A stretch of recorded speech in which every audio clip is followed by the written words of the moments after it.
And the breeze, which was really non-existent at the start of the game, might be a factor in this second half. They're going to have to hold the ball on the tee. It won't even stay there. Look at those flags, and it's, I think, the breeze even more vicious at field level. The young ladies had a hard time with their flags. This kickoff is sponsored by Budweiser, the king of beers. And it swirls down to Bell at the goal line. Ken Bell of the Broncos has a seam and gets to the 26-yard line. Now John Elway and the Bronco offense comes on the field. Elway 13 for 27, and you look at third quarter scoring, and San Francisco has enjoyed this period while Denver sluggish. And for the Broncos, they've now gone 8 quarters and an overtime without scoring a touchdown.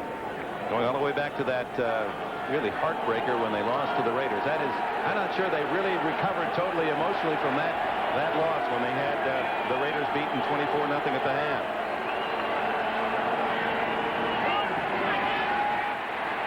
Elway buying some time on the rollout and steps out of bounds at the 31-yard line, a gain of 5.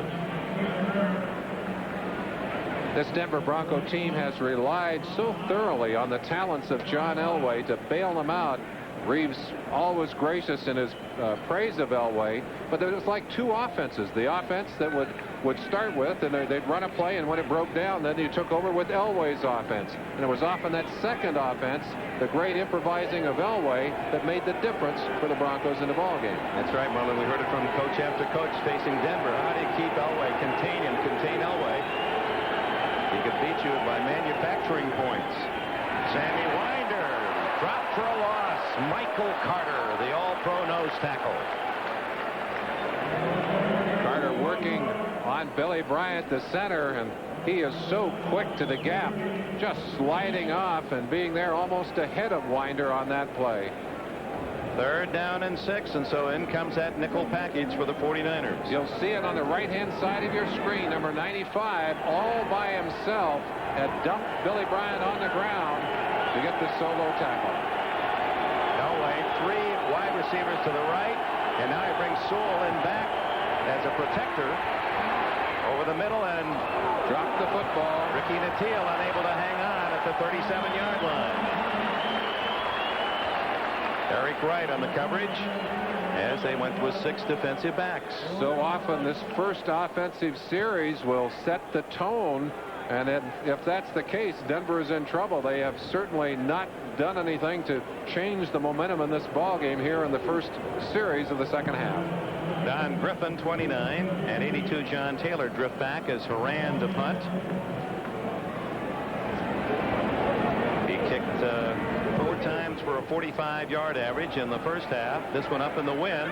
Taylor able to spin away from the first man downfield and then is tackled at the 30-yard line. Great kick into that wind. Great kick. 42 yards on the kick, a 2-yard return. So here's your 40-yard net. Sam Grady, the sprinter, was the man that was down there to try that first tackle. It just missed him. You got to catch him like the football, Sam. You got to catch him. Roger Craig looking for 6 straight games of 100 yards total offense. 55 in the first half, so he's on course. And he gets the call on the first play of the second half. Good yardage before he's out of bounds at the 37-yard line. Jim Ryan makes the hit, a 7-yard pickup. Coming into this ball game, Craig averaging 4.9 a carry, which is a huge average for a running back. Well, look at him just little dip inside. Ryan doing a good job, number 50, of getting off the blocker to push to the sideline.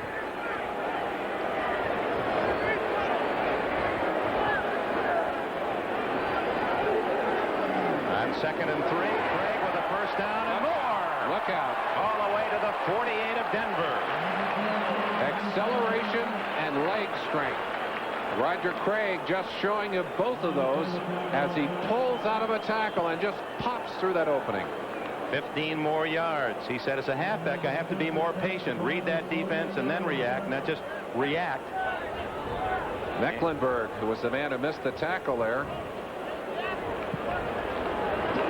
And There's Mecklenburg as he's taken out. Boy, it's got to be so tough. Look at that right hand with that heavy bandage. He's really playing one-handed. On first down after a 15-yard gain, Montana. Wide open, incomplete. Mike Wilson, and the wind really carried that ball, drifted it. And this is where playing in this stadium certainly an advantage. Montana and his troops know the tricky winds here, but when it's blowing like this, it's too tricky even for Montana.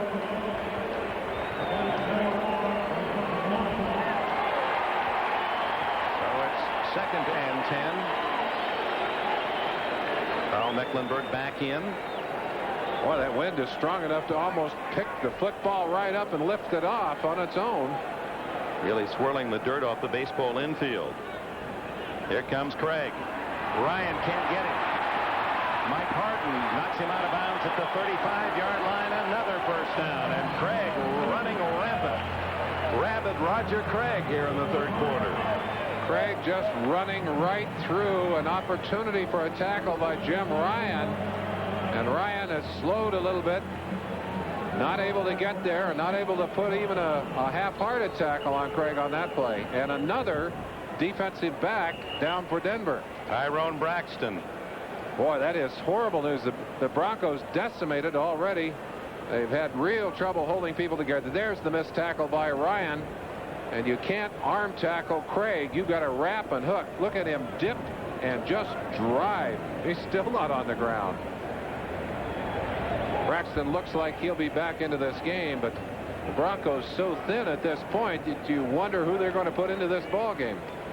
Roger Craig was 78 yards now rushing in the game. That puts him over 500 yards for the year. He's 6 feet tall and down from 224, weighs around 212 now.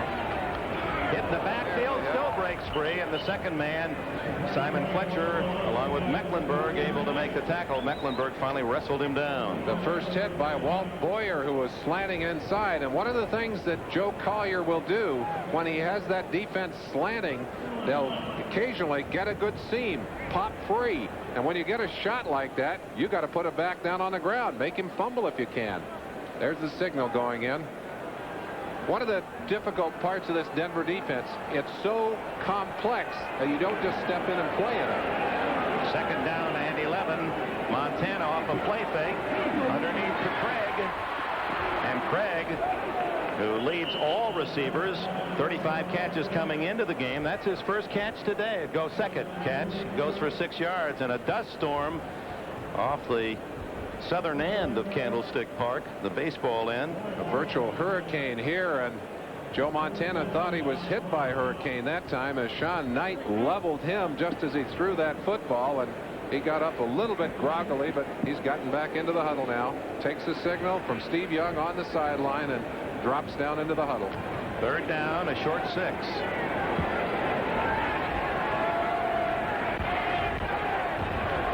Leading 10-3. Early in the third quarter. Over the middle to Rice. And he has a first down. A flag is down, however, where one would suspect holding. Randy Robbins made the tackle. Let's see if it counts. And it is against the 49ers. You saw the frustration, the instant reaction of both Walsh and Montana. So hard to get a completion with that wind howling. And playing in this stadium, you almost have to prepare a team like you would a cold weather team. There are going to be days when you have to rely on the running game and those short passes. That's like 2 different days. The first half. 74 offense, 10 yards, turn down. You can hear the wind through the microphone of Jim Tunney. Well, on this day where the Oakland A's across the bay are in the World Series, let's see what else is happening. Back to New York.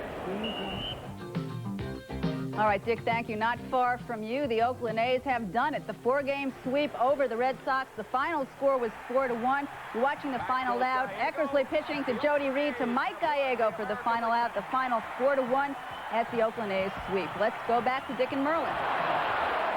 And the home run hitter for the 49ers, Roger Craig, down to the 30 to 29-yard line. After the penalty, he gets the holding yardage back, but it is short of the first down and brings up 4th down, and the field goal unit comes on. Craig showing you again that great leg strength, and that's one of the ways that you measure a running back is by how many tackles they can pull out of, how many tackles they can avoid. And Craig doing a great job of that here today. This is going to be a difficult kick for Kofor with the swirling winds. It's a 47-yard attempt. It is downwind, however. I mean, if indeed it's a true downwind. I'm not sure how that's the way it swirls here. Look at that. Look at the grass wiggle on this one. It's going to be tough to snap. The Randy Cross is going to have his hands full getting it back on the snap. And you'll remember the last snap went right through Steve Young's hands. In fact, so windy at 47 yards, that Denver defense may be reminding themselves, watch out for a fake.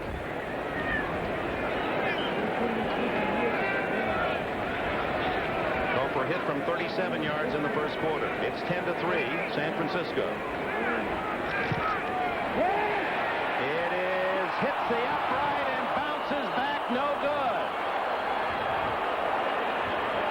Boy, if anything, I thought it would drift to the left. It stayed right on the right upright all the way. Timeout. Introducing a new unit of measurement.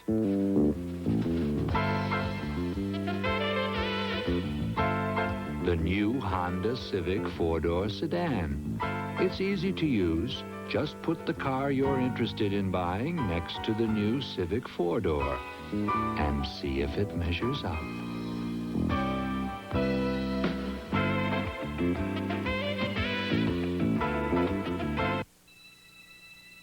When the stars come out to play, baby, a twinkling show. Ooh, dinner out of sight. Yeah, the night time is golden light time. Big Dipper at McDonald's. Showtime is night tonight.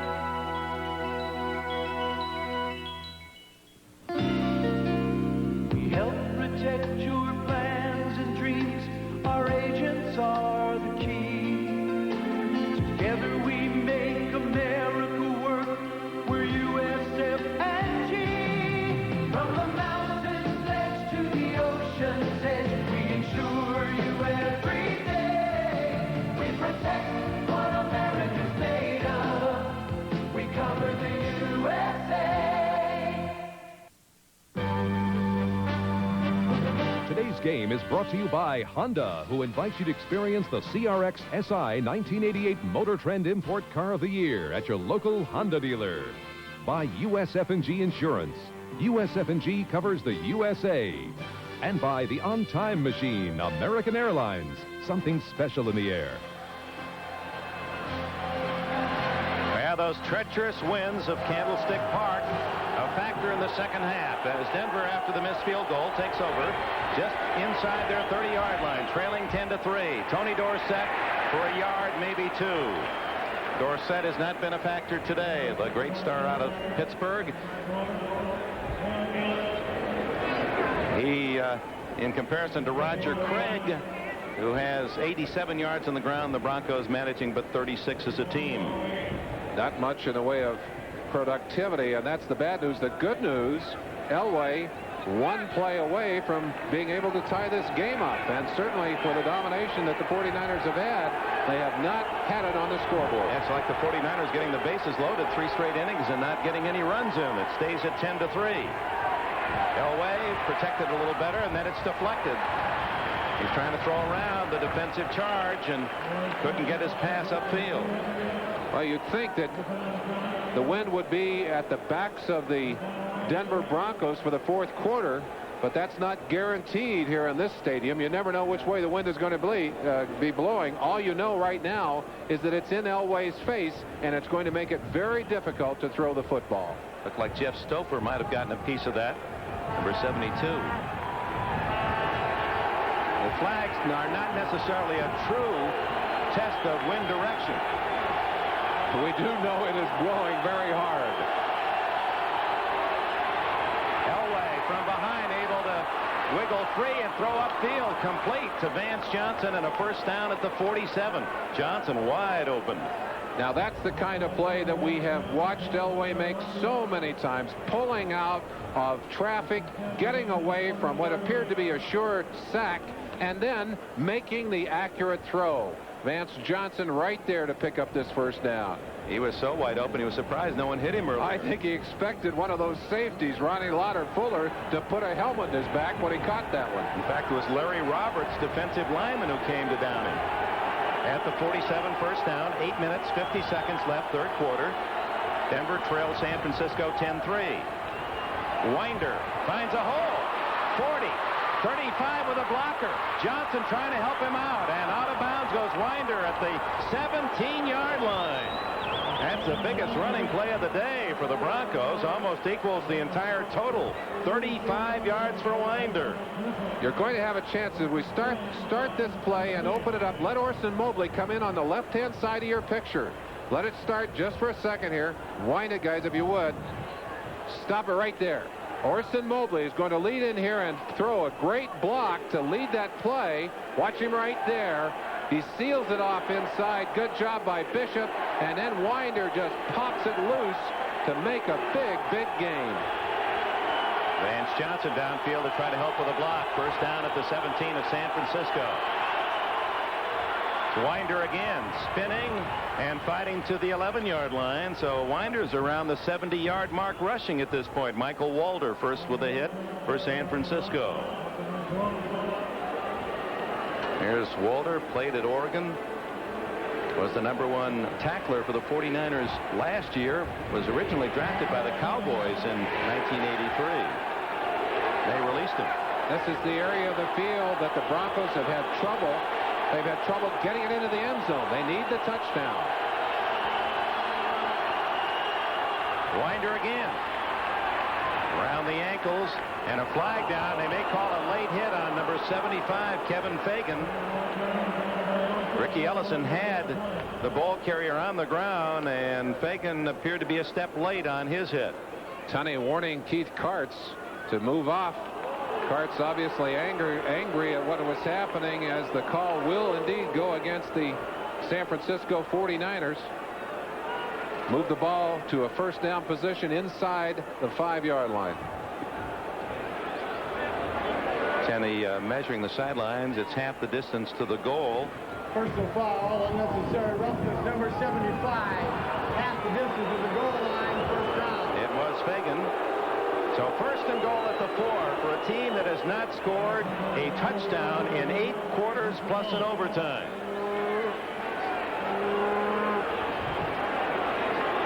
The end of that play, at the top of your screen, you saw Fagan, number 75, stacking. He drew the flag.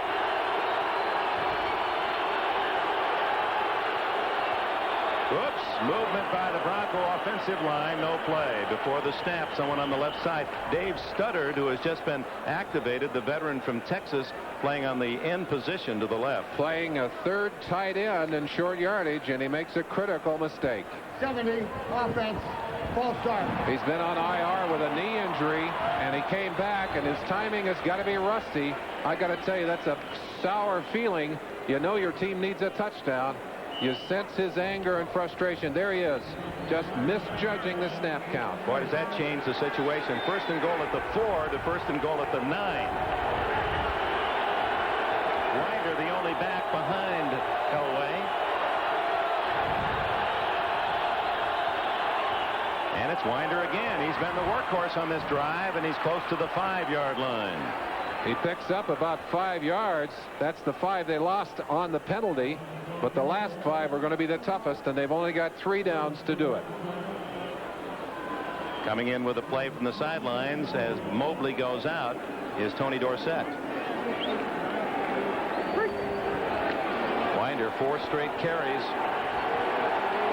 This is the 27th possession since Denver has scored a touchdown.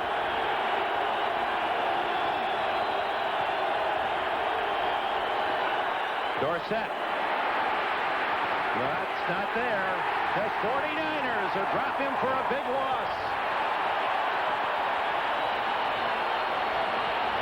Virtually telegraphed on that play, and there were 9 49ers, 9 red uniforms out there. Watch the pursuit by this 49er defense. They read the play so quickly they were almost there ahead of Dorsett. You'll see Tony driving to the outside. Look at the number of 49er defensive players. 2, 4, 5, 6, 7 in your picture, and only one blocker, and Tony Dorsett. That wasn't a tackle. That was a team party. Now Dan Reeves looks at 3rd and goal from just inside the 10. Wilhite doesn't fool anybody. The 49ers really rising defensively, and now the Broncos and 49ers in a little push and shove. Haley was in the midst of it. Keith Bishop for Denver. Could be that goes back to that earlier penalty when there were obvious anger, and the obvious anger and emotion just carried over.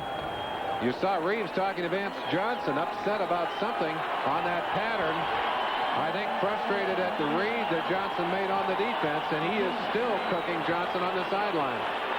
And yet they called 3 running plays from that 1st and goal situation. No passes. Maybe missed the block.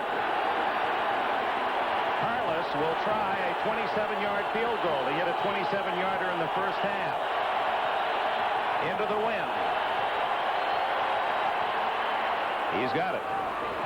So the Broncos get the field goal, but once again, a touchdown opportunity is lost. And it's Denver trailing by 4.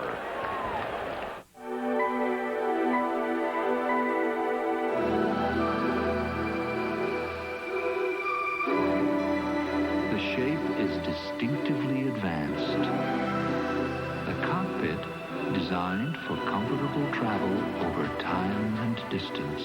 The Honda Prelude SI, a slightly ahead of its time machine.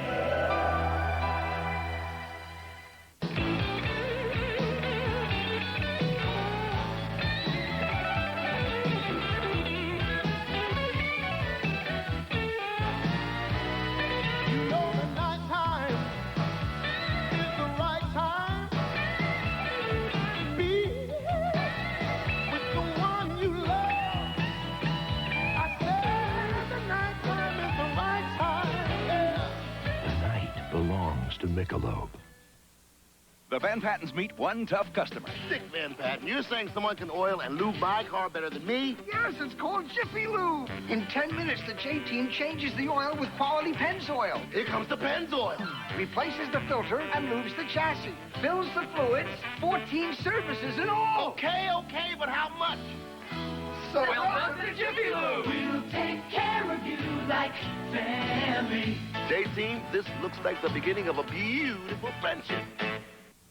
Next Sunday, the NFL plays here. The Bengals are off to their best start in over a decade, but there'll be no tea party in New England when they battle the Patriots. Or the hard-nosed Oilers rekindle a bitter rivalry in Steel Town when they battle the Pittsburgh Steelers. Before your team takes the field, our team hits the air. NFL Live. As we await the kickoff, the finals from earlier today, the Jets, Seattle, and Indianapolis all winners. Houston, Green Bay, big, first win of the year. Chicago, 5-1. Rams are 5-1.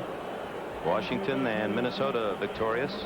And the late games, Miami beating the Raiders at home. Phoenix apparently going to win again. Cardinals, one of the surprise teams of the year. And New Orleans has overcome an early 14-0 lead at San Diego. The Chargers leading 14-0 early.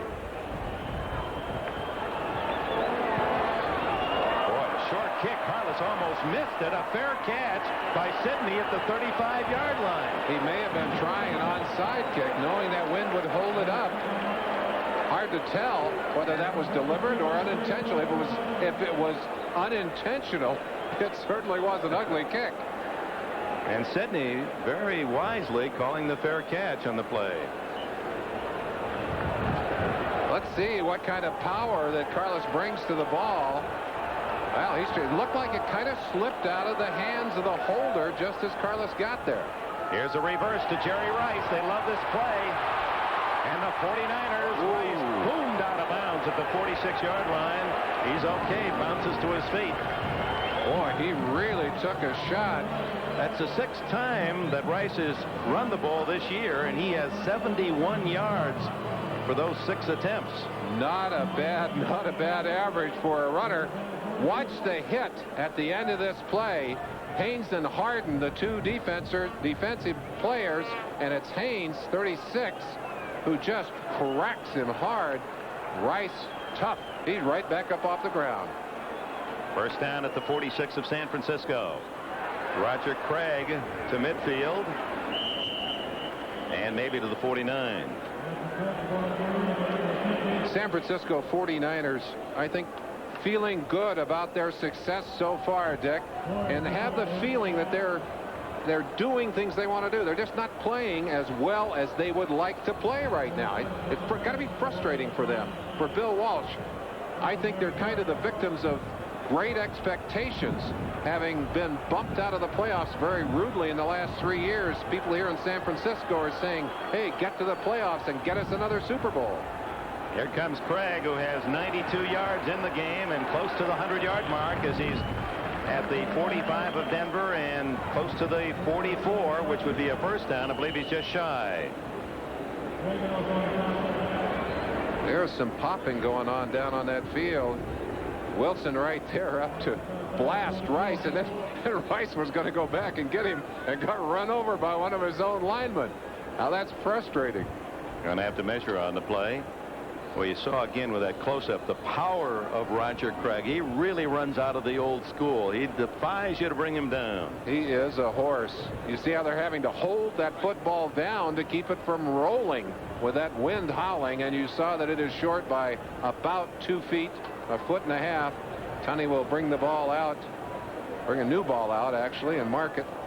Let's see if they have to hold that ball down. They'll push it down and maybe dig a little hole for it. Now they're going to have to hold the ball on the turf until the center arrives to put his hand on it. Now you know that wind is howling down there. Rathman is the lone setback behind Montana. 3rd and inches, and Montana straight ahead behind his veteran center Randy Cross, who played at UCLA. And Cross, who is an all-pro guard, now playing that center position. There he is, 6'3" and 265. I'd say that's a fine offensive line, and Cross, the old timer in that line, he's kind of the leader, calls those blocking combinations for Wallace and Sapolo and McIntyre and Barton. They are doing a good job of opening holes for, in particular, Roger Craig today, but also for Rathman. Rathman's had a couple of nice runs. Craig was talking about that yesterday, how aggressive they are. There's Rice on the reverse. Out of bounds at the 26-yard line.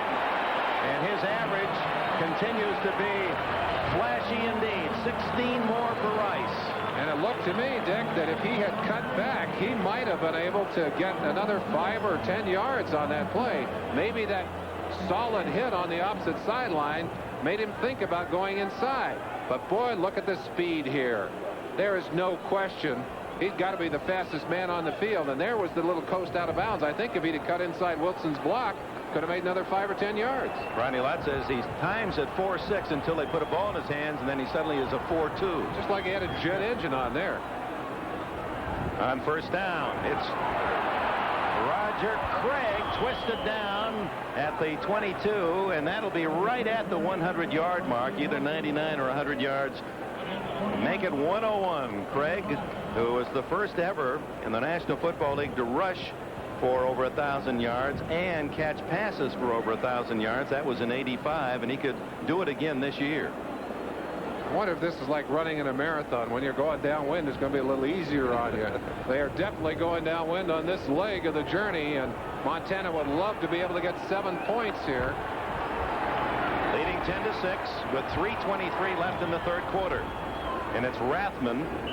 Well, that's a good name for a fullback, isn't it? Rathman. I mean, it just sounds ugly, mean, tough.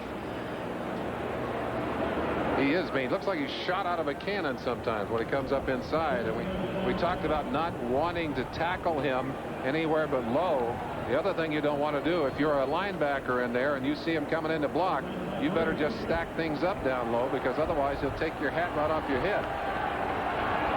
3rd and 3.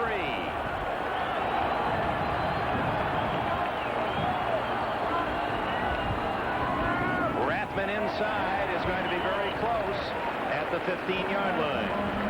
Looks like he has gotten the first down. All a matter of the mark, but I think he's over the 15. First down, says Tunney. Walt Boyer made the tackle.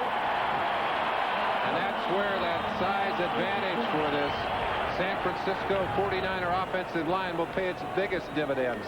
They said they really simplified their running game for the Broncos. They tried to just use a few core plays, similar to the philosophy that the Washington Redskins used so effectively in the Super Bowl last year. Now, this is the #1 offensive team in the NFL, the 49ers, and they're looking at another 400-yard day, although Craig gets only a yard on first down. Simon Fletcher, number 73, played at Houston, makes the stop. But they have only 10 points to show for all that yardage. They need a touchdown here. Another field goal would not be that great a help. They would still be within a touchdown range of the Denver Broncos.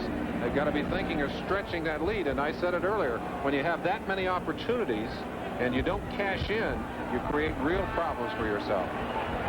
Rice draws a lot of attention. Jerry Rice wide to the right. Wilson split left, and that's the tight end. Heller has not caught a pass today.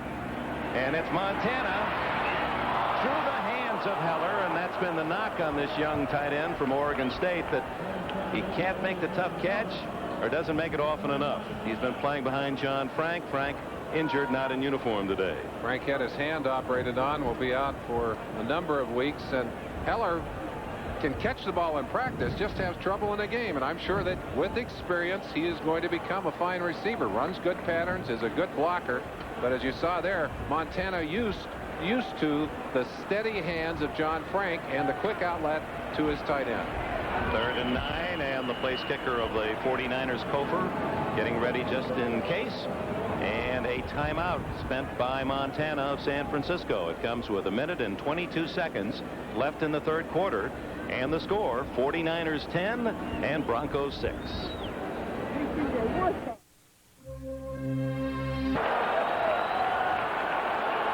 Now Phoenix looking for its 4th win in a row here at San Francisco on a critical 3rd and 9 after the timeout.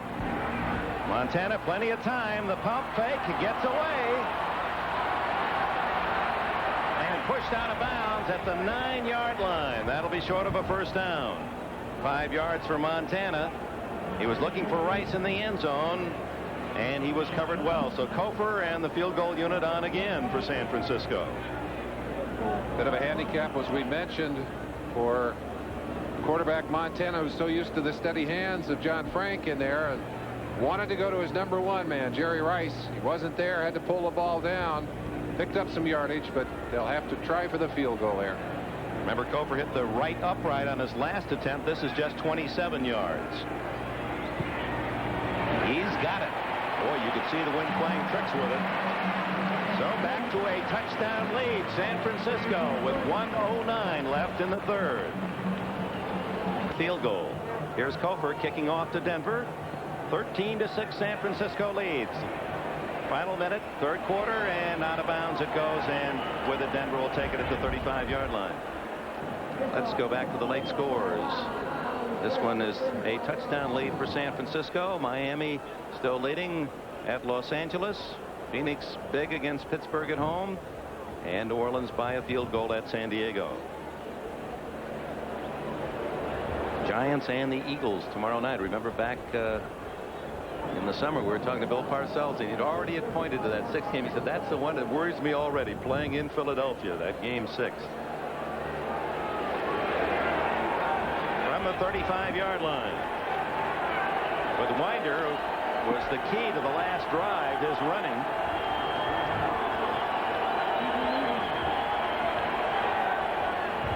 And it's Winder who gets the call on first down. Dragged down by Larry Roberts, number 91, after a gain of 5. A play that's designed to get a little screening effect from Steve Sewell, who comes across in motion just before the ball is snapped. Hard to see Winder in there, and of course they're counting on the fact that people will not see that back on that little draw play, but good job of stopping it for about a 4-yard gain.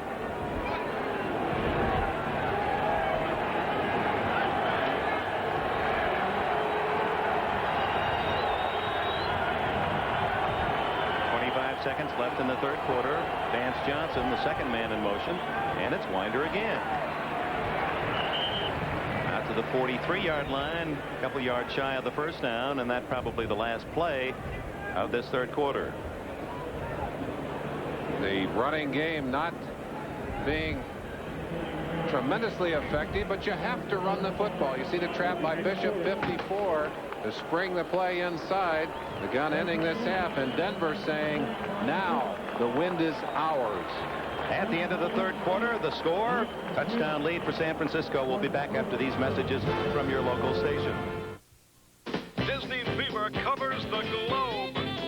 Catch the fever. The magical world of Disney premieres tonight on NBC. Casanovas, tomorrow at 9 on 3. For a real choice outing, pick up your family discount coupon at Kentucky Fried Chicken and save $3 for every member of your family at Marine World Africa, USA. Well, it's your last chance. It's your last chance to get a closeout deal on a brand new 88 Chevy. Giant factory rebates. Use the rebates for the down payment. An 88 Beretta, $89.95, $152 a month. An 88 Cavalier, $79.95, $136 a month. An 88 Nova, $79.95, $136 a month. An 88 Corsica, $85.95, just $140 a month. A closeout sale. Hey, come and see us and bring the family. It's Giant Worthington Mitsubishi and Worthington Chevrolet. We're open till midnight every day. See you here. What makes great baseball special? Willie Mays' unforgettable catch in Game 154?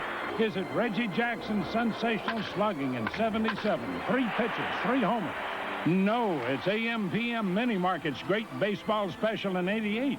2 Armour hot dogs with all the fixins you can pile on for just 88 cents. Oh, and Don Larson's perfect game in 56 was pretty special, too. Come into AM/PM now for the great baseball special. Tattinger's Chapter 4. You girls want to ride? Tell your daddy that I'm going to be seeing him real soon. Oh, shit! For all I know, you could have been Tony Perkins. Enter a new chapter in adventure. Take a chance. From the producers of St. Elsewhere. Norman! Who's Norman? Mother's lover. Lawyer? Lover. Tattinger's premieres October 26th. Windblown Dan Reeves and Bill Walsh on the other sidelines. It doesn't matter what the sport is. I don't know of any coaches or players that like wind, whether you're talking tennis, baseball, football. It really raises havoc. Not only that, it strips the energy out of you. And where the 49er defense is lined up, that whipping breeze is bringing dirt right into their faces and mouths. It's going to take a while to shower today. You're going to have to wash it out of every nook and cranny. We're as high as you can get at Candlestick, and there is even dust in all of our papers up here. That's how much is blown around. Start the fourth quarter with a key 3rd and 3 for Denver at their 42.5. Shotgun. And there's some confusion for Denver. They were calling late. Good play. Wilhite leaping forward for the first down at the 47. Gets 5 yards. Ronnie Lott coming up to assist on the tackle. And Ronnie Lott had seen something, maybe anticipating that play, was pointing and yelling. I think they were trying to get a change in the defense just before that play was snapped. Lott, they say, is a real yeller in that huddle. He really keeps things buzzing. He sure does. They've missed him when he's been out of the lineup. He brings a much more physical approach to the game. Now playing very deep as a safety man. First down, Denver trailing by 7. Look out. Dorsett fumbles and San Francisco recovers. It's Ronnie Lott who falls on the ball. Lott absolutely stole that football from Dorsett, and Dorsett expecting Lott to try and make the tackle, and Lott simply went in and stole the football. But a good play by Denver up to that point. Watch Lott go right after the football here. He just reaches in and strips it away and then gets his hands on it to cover the fumble. Boy, he's a big play. You hear that in the most complimentary of terms for some players who earn a big play man, and Ronnie Lott is all of that. You can see why they miss him in there. 3rd turnover of the day for the Broncos. They're -8 now in the turnover table, and that really concerns Reeves, who watches that statistic very closely. Roger Craig, boy, he carries men 4 yards after he's hit. Finally dragged down by Cragen and Fletcher and Mecklenburg. something that the Broncos have done very well over the years is what you just saw Ronnie Lott do, was strip that football away, and I'm sure that's what they're thinking about right now. Other stories in this football Sunday, the 6th week of the season. Well, Craig is over 100 yards here. Ickey Woods had 139 yards and 2 touchdowns as the Bengals still unbeaten. Brent Fullwood 118 yards for Green Bay in their first win. And Greg Bell 155 yards in the shutout at Atlanta scored by the Rams. Rathman into Denver territory has a first down at the 49. 49ers, I'm sure, will spend some time looking at that during the week. Right now, their major concern, running time off the clock. They'd love to be able to take that ball down and stick it in the end zone. First down at the 49 as you see the other late scores. The only game at least dramatically close at San Diego, where the Saints now lead by 6. Here a 7-point 49er lead, 13-6. Bill Walsh said he thought it'd take 4 touchdowns to win this game. Craig protecting the ball, gains 4 to the 45-yard line. Carl Mecklenburg there.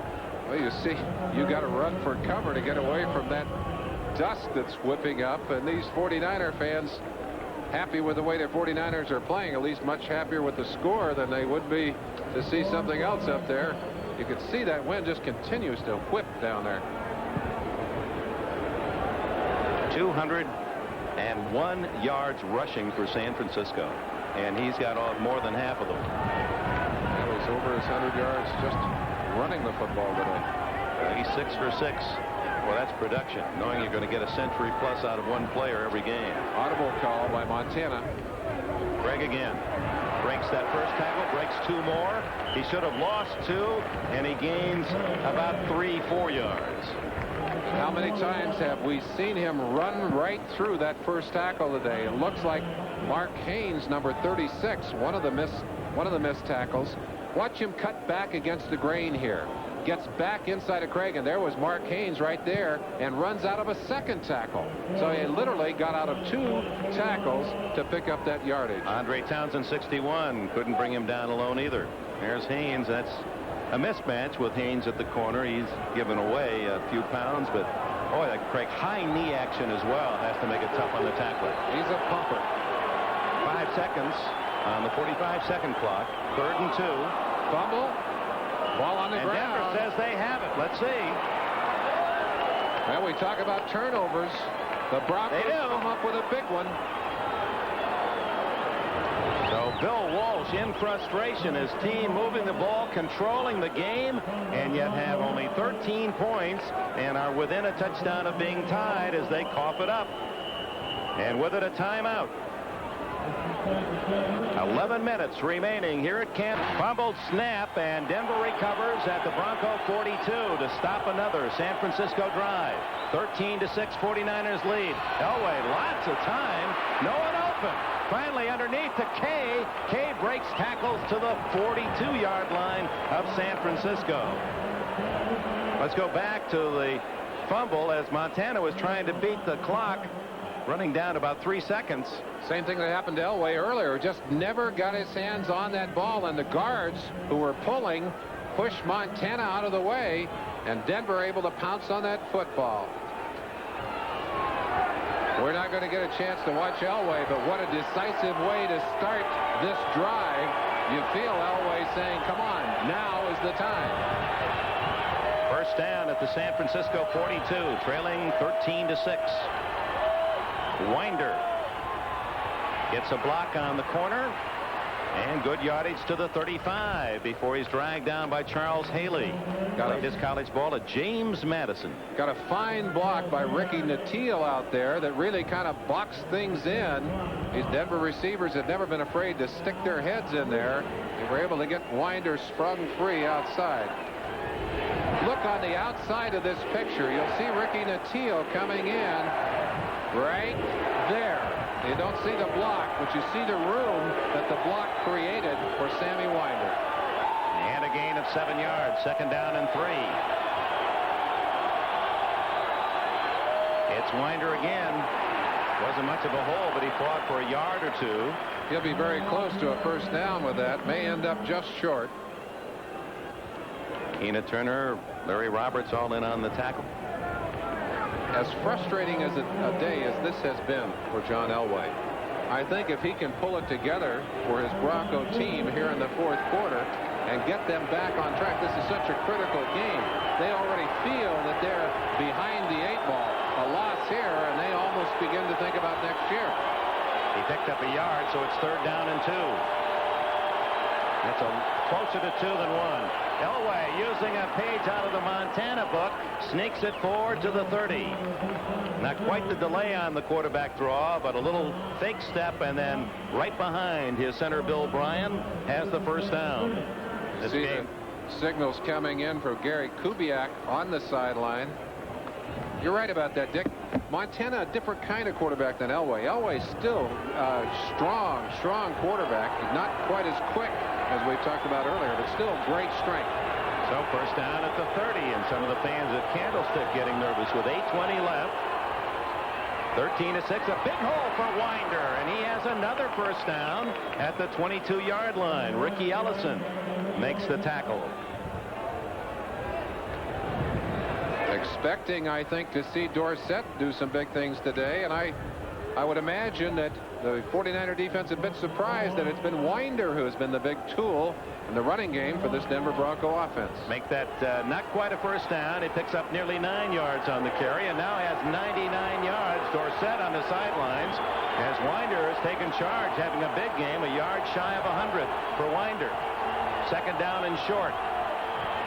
Winder again. First down at the 19-yard line.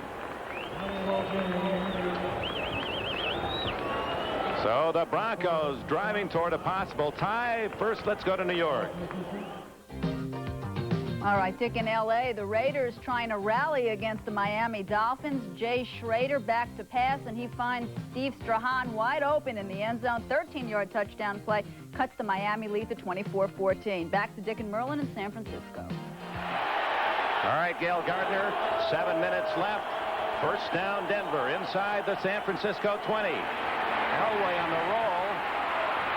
Out of bounds he goes as he loses the ball at the 16-yard line as Kevin Fagan, trailing the play, made the hit.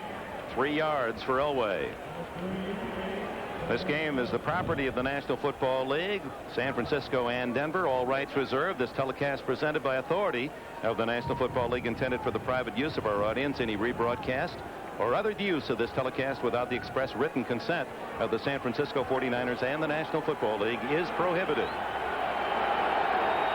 More than anything else, Elway wants to end the touchdown drought. A drought that has now gone over 9 quarters plus an overtime. Incomplete to Mobley, and a flag is down and holding against Denver. A late hit perhaps on Elway would be the only other possibility, and Elway holding his face on the ground, a hand to his face. Trainers being sent out onto the field, and take a look here. Looks like Elway really takes a shot right up the middle, right there, the helmet right underneath the chin. Ricky Ellison, I think, number 50. Penalty is accepted. 10 yards. And to rub salt in the wound, the penalty is against Denver for holding. It looked like Elway caught Ricky Ellison's helmet right under the chin and just went down like a shot. Wouldn't surprise me if he doesn't have a cut, although the trainers letting him walk off the field. Must stay out now, 1 play. Now the focus on Gary Kubiak, who replaces Elway. Kubiak, who has been a solid replacement but has not thrown a pass this season. And they're trying to ask Elway, do you know your name? How many fingers am I holding up? Making sure he's all right. 49ers continue to rotate people in and out of the game. They've got the sprinters in there, the pass rush specialists right now. After the 10-yard penalty at 2nd and 17, Kubiak draw wide open at the 20. He's at the 14-yard line. What a call, and a flag goes down.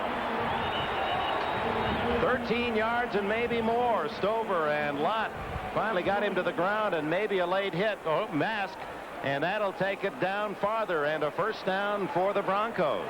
And this 49er defense has really hurt itself today with some critical penalties, several late hits, and there, the face mask reaching in.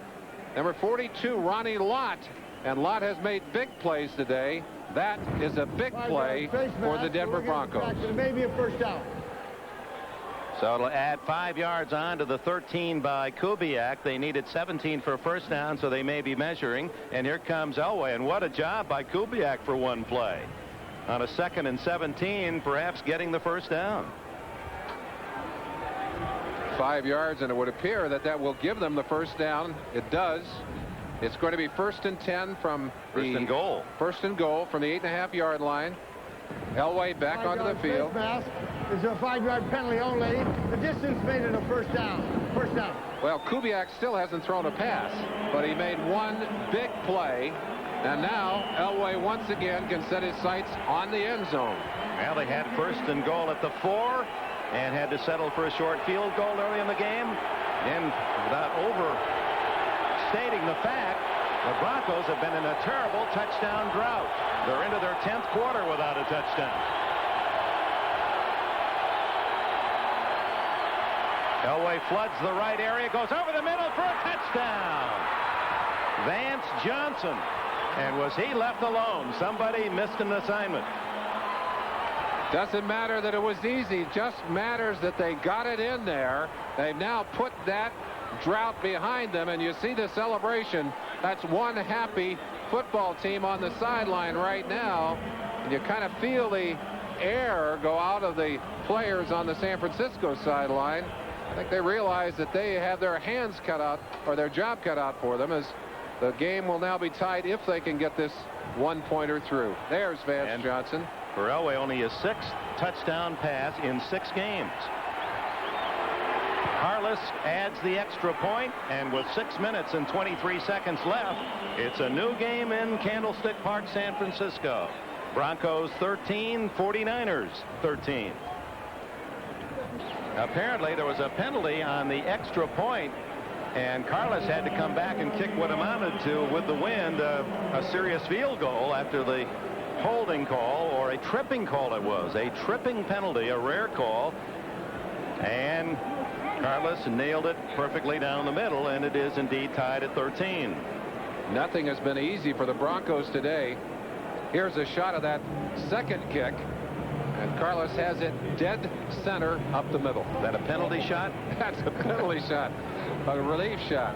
San Francisco 49ers thinking very quickly. All right, look, we haven't capitalized on the opportunities we have had here in the early part of this ball game. We've let Denver get back into the ball game. Now it's our job to get back out there, take charge, get some more points on the board.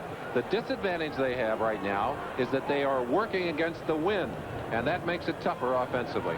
And for Bill Walsh, his team was driving in control of the game, running well, and then they fumbled snap from center at the Denver 42, and the Broncos taking advantage of that turnover march for their first touchdown in a long time. And a key play certainly was Kubiak off the bench. One play getting them a first down on a 2nd and 17. 6 minutes, 23 seconds to go. Tied at 13. Reeves, who played for Tom Landry in Dallas for his career, almost took the job in Atlanta with the Falcons. That's so close to his home, Americus, Georgia, and finally settling in Denver, where he is now the winningest coach in Bronco history, and this is 8th season. But after 2 Super Bowl appearances, he's not been at all pleased the way things have started this year.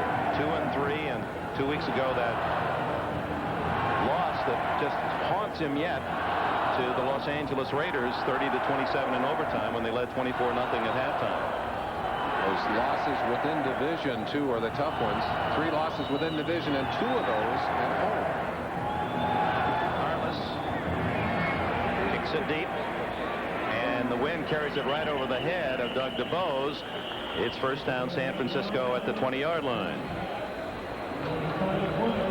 Well, we'll keep our eye on Roger Craig, who has 117 yards rushing today. That ties his all-time high. But first, First, we have a timeout. 6:17 left. And that should be another great sports day on NBC. Just a couple of weekends. We'll be in Louisville, Kentucky for the Breeders' Cup.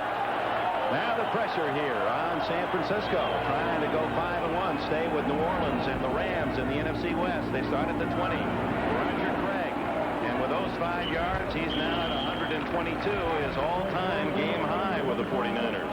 Final end, New Orleans 23, San Diego 17. 3 Morton Anderson field goals, the difference there. So Saints and Rams have both won. They're 5-1. And San Francisco needs a victory to stay tied for the lead in the West. Just an aside, the only 2 teams that Bill Walsh has not defeated in his tenure here in San Francisco, the Denver Broncos and the San Diego Chargers. Interesting. Reeves has beaten him twice. Rathman has the first down across the 30-yard line. Simon Fletcher cut him down with a tackle, but Rathman fell about 4 yards after the hit. Maybe we can put that graphic back in. We didn't get a chance to talk to you about it. The chance to look at the rushing comparison of 2 backs who've really dominated the rushing game here today. There's one of them, Roger Craig. Winder, a surprisingly effective day for the Denver Broncos. Francisco averaging over 400 yards a game coming into this one, number 1 in the NFL, and they're going to be up there again. Craig, look at the explosion and the effort of Craig, who has 10 more. A great trap block inside by Jesse Sapolo, number 61, who just powers inside. Maybe we can get a chance to do it for you. Watch Sapolo, who's playing right here. Watch Sapolo just come inside, a little block back by the center, and Craig will rip up inside through a very open hole. Look at that. Bingo. And there's Roger Craig stepping again. Look at the leg power as he just drives out of those tackles. Yeah, it's a great shot to show you how important the timing articulation is. Montana on top to Rice. And the wind held that up just enough for Steve Wilson to save the touchdown. As Rice was sprinting clear, the ball just died in midair. On a day without that breeze, that's a touchdown because Rice had just simply run away from the coverage. Montana with plenty of arm, but the wind, as you said, just killing the football. And that's what happens to you when you start to face that breeze, and particularly here in Candlestick. Brent Jones, who was just activated, number 84 by San Francisco, to replace John Frank at tight end, is in for the first time. And there are the 2 leading runners, Winder and Craig. And Winder's second half performance has pulled Denver back into the game. And on 3rd down and short yardage, 49ers wedge it out and have another 4 downs. The clock now becomes a more important factor. 4:14 left. Winder only had 31 yards at the half, Dick, so he has indeed had a very impressive second half. Right now, 1st and 10. San Francisco thinking about 2 things. Eat the clock, but most importantly, let's get some points on the board. And they'll be, if a field goal is a factor, kicking into the wind, of course. They're 14 yards from 400 for the day as Montana on top. He's got those 14 or close to it, and a first down at the Denver 42. Mark Haynes makes the tackle. Roger Craig with a tough catch. And a penalty flag down against San Francisco. And Roger Craig cannot believe it. The hard work of getting the completion out there and a hard hit that he took at the end of it. And it's going to be marched off against the San Francisco 49ers. And penalty mistakes have been a factor in this game as well. Chip Tutty. 61, 10 yards, no first down. Hard to maintain your dignity when your hat's trying to fly off on you. Well, let's talk for a second about heroics. I'll tell you, Joe Montana, no stranger. Earlier in the year, a 78-yard touchdown pass to Rice with 42 seconds left in the game to beat the Giants. But let's look at this play. Jesse Sapolo, 61. 61, right at the top of your screen. He's got a wrestling hold there. Takedown. There's the hit we talked about. Mike Haynes. Well, Mark Haynes, who has done some good work with a leveling the receiver, although he's playing off the ball there. Certainly having a very strong year as Mark Haynes. Steve Young had come into the game for San Francisco, and we now have a timeout. One of the hats of the officials. You saw Jim Tunney trying to hang on to his hat moments ago. He's going to have to retrieve it all the way from the end zone now. Give Montana a little chance to get over to the sideline and talk to the coaches. So a timeout with 3:17 left in regulation. You want to move one scout leader. Times maniacal winds of a candlestick are blowing here, and if you've just tuned in for the magical world of Disney, please stay tuned. The Disney program will be seen in its entirety immediately following our game from San Francisco, except for Mountain and Pacific time zone stations, where the program will be seen at its regular time. Dick Enberg with Merlin Olsen. We have 3 minutes and 14 seconds remaining in the fourth quarter. The game is tied, San Francisco and Denver at 13. A question might be asked here as to why Steve Young is in the ballgame. We've had no indication that Montana is hurt. We do know that Montana was sick earlier in the week. Lost about 10 pounds and maybe weakening some. But also, we'd have to maybe wonder that Young's great running ability would figure into this, and we may see him roll out of there. Yes, indeed. There he goes. Plus the fact he has a stronger arm, and throwing into the wind, that could be another reason. So there are several trying to guess with Bill Walsh why Young, not Montana's in there. But Greg Cragen makes the tackle. Well, here's the rollout we predicted, and Young is an outstanding runner, but he can't outrun number 71. Greg Cragen comes from the nose tackle position.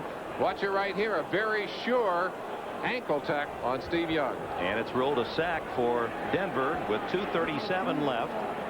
And the 49ers now looking at 3rd down and 18. And the big concern at this point is still going into the wind. That's a lot of time. Denver is going to get the football with quite a bit of time on the clock unless they can pick up this first down. For some of you who are just joining us after a placid first half where the wind was not a factor at all, at halftime it came up. Give you an idea how strong it is. It doesn't look it from the flags. But as Denver has taken the timeout, Jim Tunney's hat blew from the 40-yard line right through the end zone. And he's going to have to use that stick in the gymnast to keep everything in place. Put a strap on that hat. Tie it under a rope. On the 10-minute ticker, Miami leading by 10 at Los Angeles. That 24-0 lead, however, is down to just a 10-point advantage. Phoenix has beaten Pittsburgh. We know it's final in San Diego. New Orleans beat San Diego. Phoenix about to beat Pittsburgh. 3rd down and 18. Young looking for a bunch. He's a great scrambler, and here he counts. To the 42-yard line, Randy Robbins, number 48, made the tackle for Denver, and they'll have to punt. Walsh not taking any chances. Well, short of the 10 yards. I was looking at the post there. He's actually 11 yards shy of the first down. You'll get a chance to watch the play as Young bursts out of there. He has a little bit of time. He's looking to throw the ball downfield. One of his problems as a quarterback, he is not too patient in there. Here's the quickness we talked about, but not enough to get him down there as Randy Robbins, first hit, number 48. They take him down, and Walsh has his punting team on the field. And a timeout. The 2-minute warning has been given. With a score, San Francisco 13 and Denver 13. All 2 minutes to go. And punting into the wind for San Francisco will be Barry Helton. 49ers have controlled the ball enough that Helton hasn't seen much duty here in the second half. Boy, look at the wind take that one. That ball's going nowhere. Almost blew it right back with a great bounce. And Wilhite fields it at the 32-yard line. About a 20-yard bounce as that ball came straight down and just jumped toward the Denver goal line. Normally, when you kick them into the wind like that, it bounces back in your face, and had it, that would have been a no-gainer. Well, we've seen punters down their own punts. It looked like that might have been a possibility on that one. But good bounce and a little bit of room. And now a defensive unit for San Francisco that's taken some heat this year. They've had 3 games where they were certainly maligned for the way they've played. They need to come up with some big plays here. See if they can shut down Elway and company. Crowd will try to help.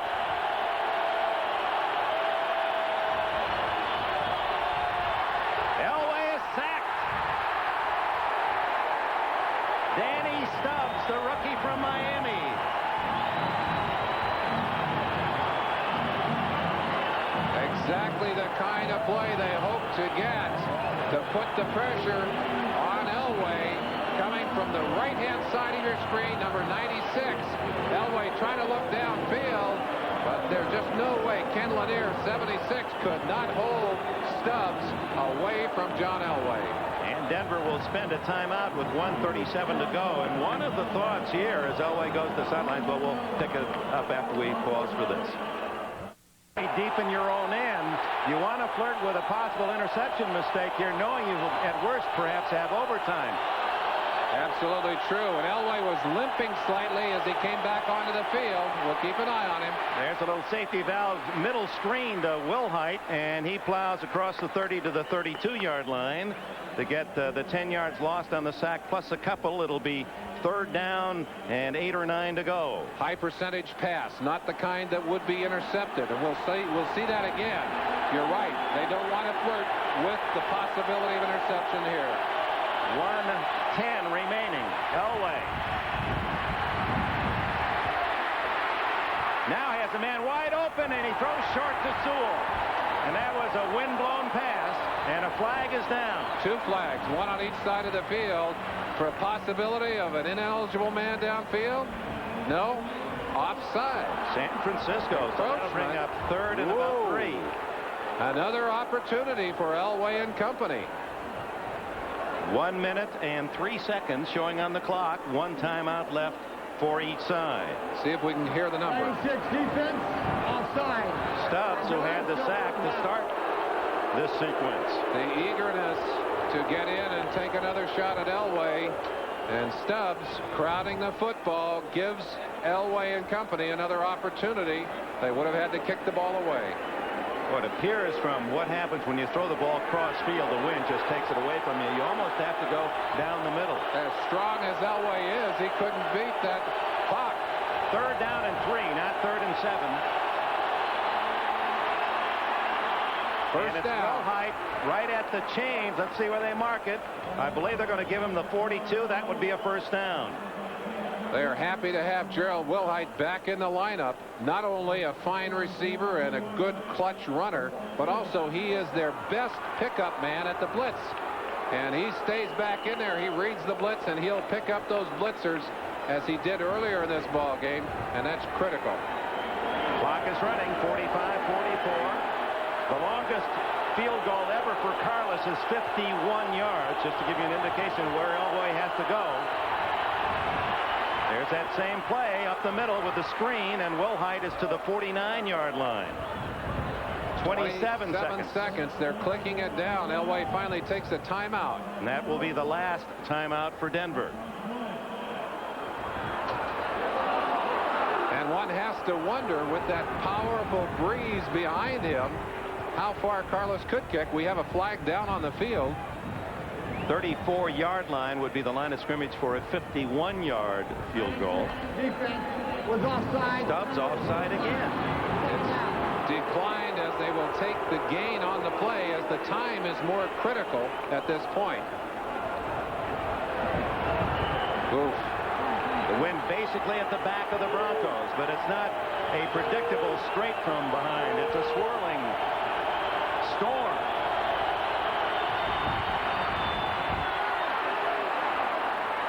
Intercepted. And Elway makes the saving tackle at the 39-yard line as Darryl Pollard, number 26, makes the big play.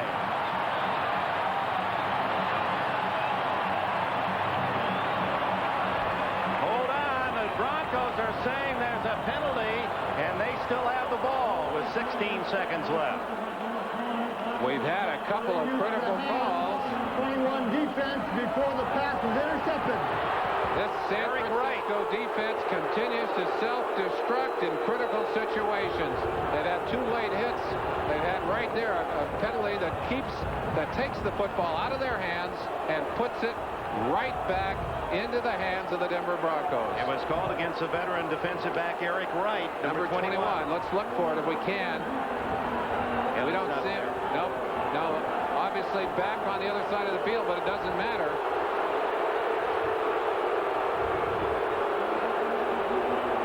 Well, I don't know about don't you, Dick? There it is, far right-hand side, and you saw the throw of the flag right there. It was a check outside the 5-yard zone. You can't pop those receivers once they get beyond 5 yards. So the first down for Denver, 16 seconds, no timeouts left for Elway. He has to go sidelines. It is caught by Mobley, who was tackled at the 15, but Denver has no timeouts left. 5 seconds. I don't think... Well, they've called a timeout here, but according to I guess they did have one remaining. The word we had received was they had only one timeout left. They've used one since then, but apparently Dan Reeves did have one remaining, and now they can bring on the field goal unit. Oh, my. An opportunity for Carlos to put it up. That was a 28-yard play. How Cake caught that ball with 49ers diving around him. It was an outstanding play. I think that's a hard one to judge for the defenders. The ball whipping with the wind. Here's a chance to look at it from high above. Mobley, far side of your screen. 2 defenders right there reaching for the football. But number 89 gets it, and then a few more yards.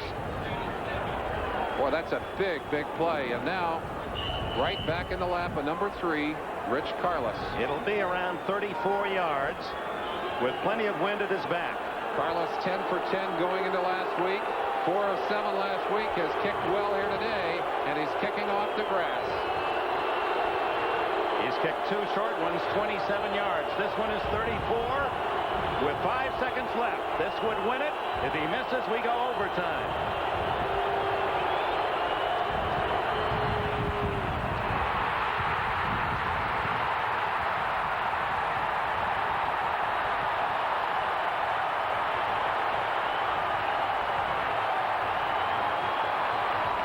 Even close.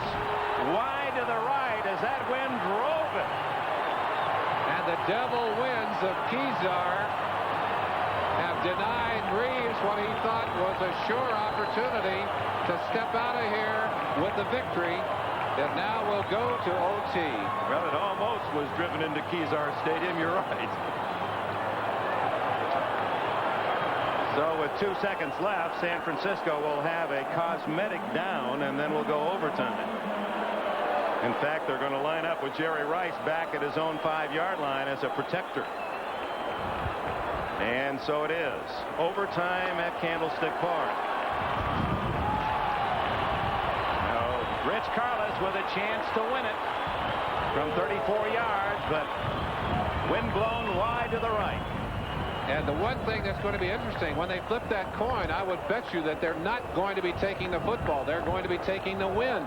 This is a flip that you want to win, not to get your hands on the ball, but to get the wind at your back. And that will be a big part of the story now as the captains are called to the center of the field for the coin flip. Meanwhile, Bill Walsh, who has to be unhappy with some very critical penalty calls that have denied him both offensively and defensively, and denied him the ball at the end of the game on what was at the time a brilliant interception. Such a frustrating day. There have been so many big plays for this 49er defense negated by penalties, the kind of errors that just drive you crazy if you're a defensive coordinator. Talk about going in the air, please. He calls heads. It is heads. Denver won the toss. Now the choice, wind or ball. Yeah, you see them pointing. They say, we want this goal.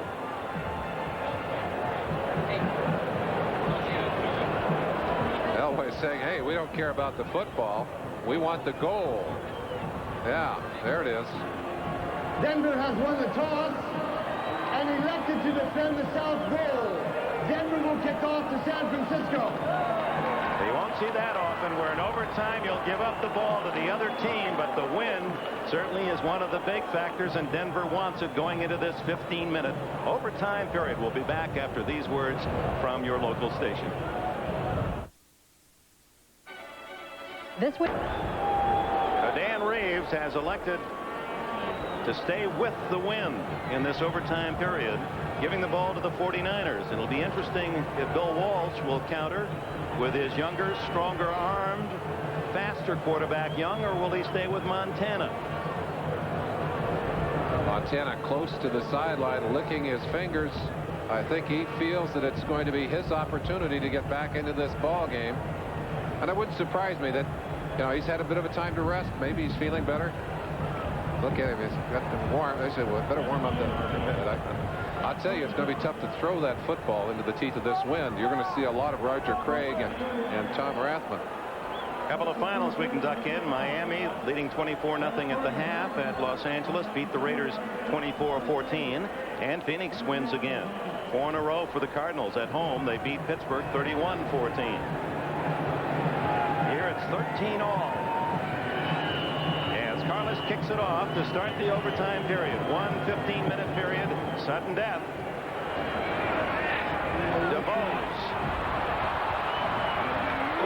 He hit at the 20 and falls to the 22. Pat Kelly, reserve tight end, number 86 down the field, makes a big hit. Kelly had a blocked punt in that win last week. Here's your lineup on a Sunday night on NBC. Slip away to the beauty of Vermont while I was gone. Now, looking at these colors out here in the stadium reminds me of the beauty of the fall colors in Vermont. A lovely time.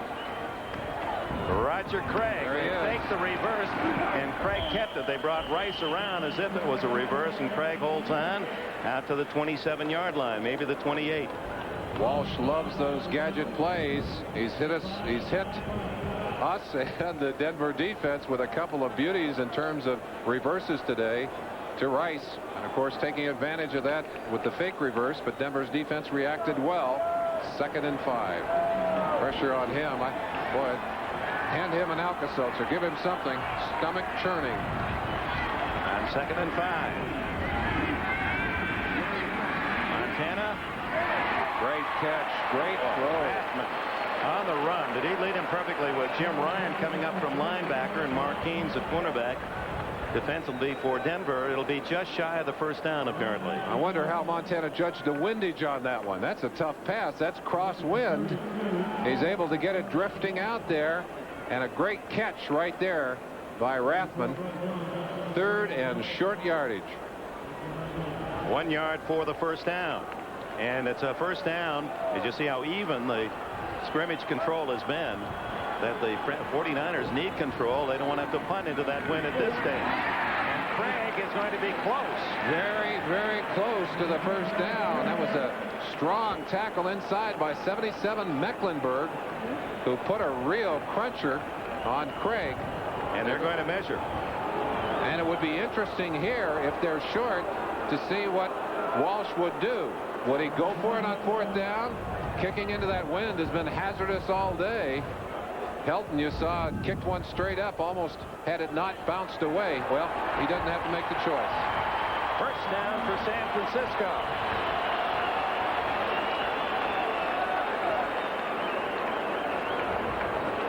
Joe Montana staring into that setting sun over the western sidelines where San Francisco's bench is located. He gets his read. That always isn't perfect either. As Bill Walsh told us against the Lions last week, he signaled in a very safe pass, and Montana misread the signals and went for a hook and lateral play. And he said, Walsh said, oh my goodness, late in the game, I could just see that lateral laying on the ground. Here comes Craig. And several Broncos, Boyer, Townsend and company to make the tackle after short yardage. This has been a gallant effort by this Bronco defense with the injuries that they had coming in, the injuries they've had today, to hold the 49ers to 13 points and to be able to turn them away as many times as they have. It's been a fine day for them. And at this point, with the kind of exhaustion that you have, you just got to reach down and suck it up. 410 yards, total yards now. Play action, and what a throw again. Complete to Mike Wilson at the 50-yard line. And you've got to wonder, Dick, if maybe that wind is easing up a little bit as Montana has been able to complete a second pass, but he is throwing it low and on a string. Well, I tell you, dangerously close to the ground, but well done. He's been able to beat the wind twice on this drive, moving the ball to just nose up on the 50-yard line. That was Wilson's first catch of the game, 13 yards on the play. Wilson had, what, 5 catches last week? Had a big week. there's a delay. They may be looking at the replay to see whether or not he might have trapped the ball, but it appeared to be a clean catch. It appeared to be a clean catch. They may be. Yeah, hard to tell from that angle. Replay confirms completed pass for a sound. Well, they're saying yes, it is a completed pass. It looked to be tucked away comfortably in the stomach of Mike Wilson. Short passes, ground game, and now Montana into the flat, incomplete. The football. You won't see that often from Roger Craig. Sure pair of hands out there, but not on that one. Well, let's look at all the finals while we're in overtime here in San Francisco. And we hope your favorite team won today.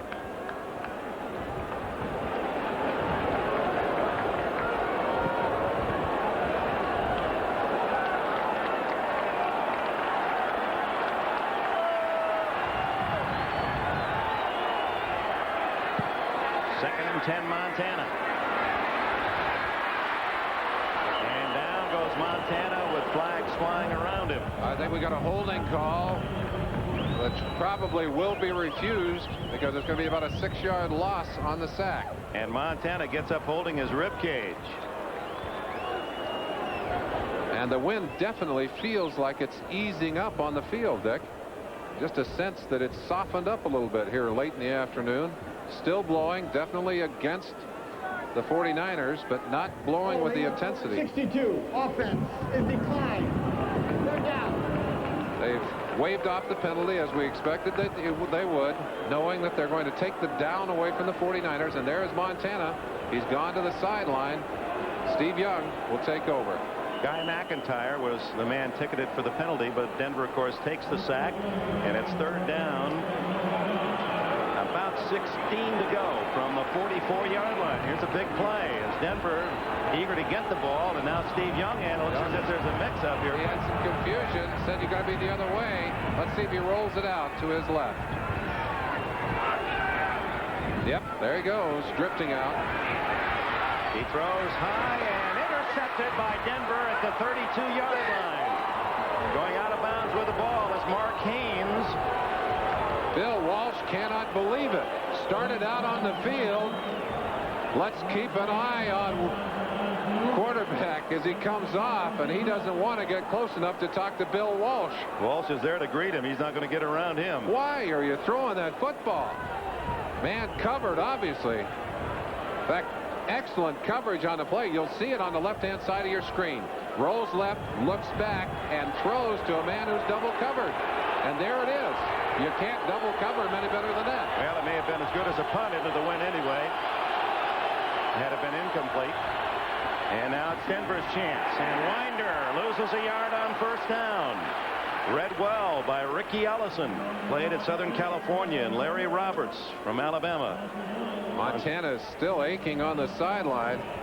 Can't tell whether it's ribs, stomach, groin, what it is, but enough to get into the sideline and allow Steve Young to make a costly mistake. Defense up with a big play. The second 11. Timeout called by Jim Tunney, the referee, as number 95, Michael Carter, the star-nosed man of the San Francisco 49ers, and really the fulcrum of their entire defense, comes off. Here is the report card on San Francisco very quickly. Montana, an average day passing, but with a win. But another great day for Roger Craig, a career high, 141 yards. Vance Johnson, who has the touchdown for Denver, in motion. Elway to Johnson. And he's out of bounds with a first down at the 43-yard line. There's the magic we talked about. The ability after the play has broken down to make something happen that is positive for your team. Elway sprints out, gets some extra time to the outside, finds the open receiver, completes the play for a first down. Here's Elway. Elway gets the extra time with his legs, and you see Johnson left-hand side of your screen as he throws back against his body. Boy, now I don't know how he can complete that pass, but he did. First down for the Broncos. 10:18 left in sudden death overtime. Winder met in the backfield for another loss. 99. Michael Walder and Ronnie Lott on the the blitz. Woof. Ronnie Lott, a big hitter and a big game player. And for Denver, John Elway, 21 of 38, 210 yards, a couple of interceptions, and 1 touchdown pass. Winder, Sammy Winder, has Tony Dorsett on the sidelines, 103 yards rushing for him. And Vance Johnson, 8 catches for 85 yards. Carlos missing 1 field goal, but that one would have won it. A loss of 2 on first down. And so Elway moves to the shotgun. To the sidelines. Almost picked off. On the far side by number 22, Tim McKyer, who intercepted Elway pass in the end zone in the first quarter. So very close. McKyer, you'll see him at the top of your picture. He's backed off, and here he comes on acceleration, arrives just as the football arrives. Boy, you can't time it any better than that. Ticks it out of the hands right there. Vance Johnson didn't sell his pattern very well. They came out there and soft-stepped his move to the outside, and McKyer read it well. I think that foot's still bothering him a little bit on his cuts. 3rd and long. Down the middle. Kay can't get it. Incomplete. And San Francisco will get another chance as the punting team comes on for Denver.